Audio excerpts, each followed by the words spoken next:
look mint. Kenny, you mean to tell me that there's a DeLorean? There's a DeLorean there, right? And Todd, ironically, it was right next to the Smokey and the Bandit car, you know, the Pontiac Trans Am. Go figure. They have everything here. If a piston makes it go, it's in the show. And everything around that. Now, this guy doesn't have a piston, but he's definitely a show. Oh my goodness, look at you. You scare me every time you do that. How you doing, John? How you doing, Kenny? Crazy Good to pace. see you. Well, okay. What? That's you. Yeah, okay. What? Nothing. I don't judge. Is my hair out of place? They look beautiful. They look beautiful. Okay. Well, you guys, look at this massive workshop you guys have here. So tell us, I mean, because a lot of the cars have beautiful detailing, and detailing, my goodness, that's been around almost as long as cars have been around, hasn't it? We like to say the car's not done till it's pinstriped. Okay, excellent. And your artists that you brought here, here's just a little example of their work, right? Yep. This is One Shot by PPG Presents Crazy Paint. We bring in artists from all over the country and Canada. They come here on their own dime. That's pretty to cool. Paint.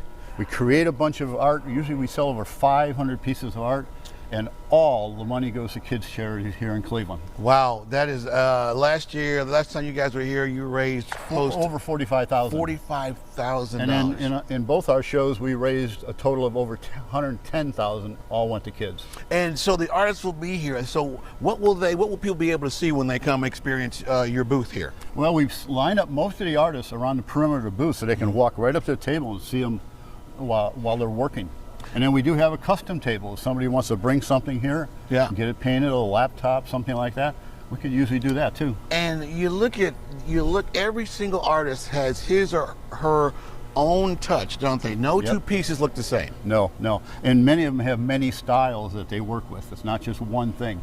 Because there's old school pinstriping, there's modern day graphics, all kinds of stuff. A lot of lettering goes into this, sign painting. Over the years, how much have you seen it change and advance, John? It's gotten better. You know, when vinyl came in, boo, vinyl, right? That slowed everything down.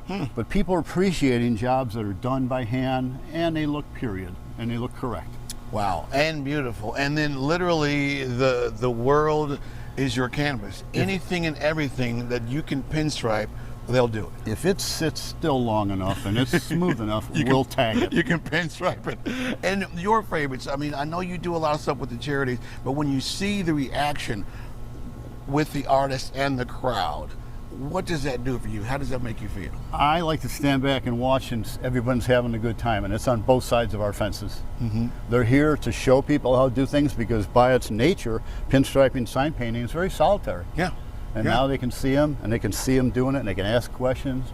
And our guys are a little crazy for some reason. And they'll say, somebody will ask them, how long you been doing this? It's like since 10 o'clock this morning. All right. John, always good to see you. Thank you so much for what you do with the charities. That truly is amazing. Stop by and see the artists. It's totally cool. Everything starts today at 11 o'clock. When we come back, there'll be more Fox 8 News, and I'll try to find out what John really looks like. Maybe we'll show you guys later. All right, stay with us.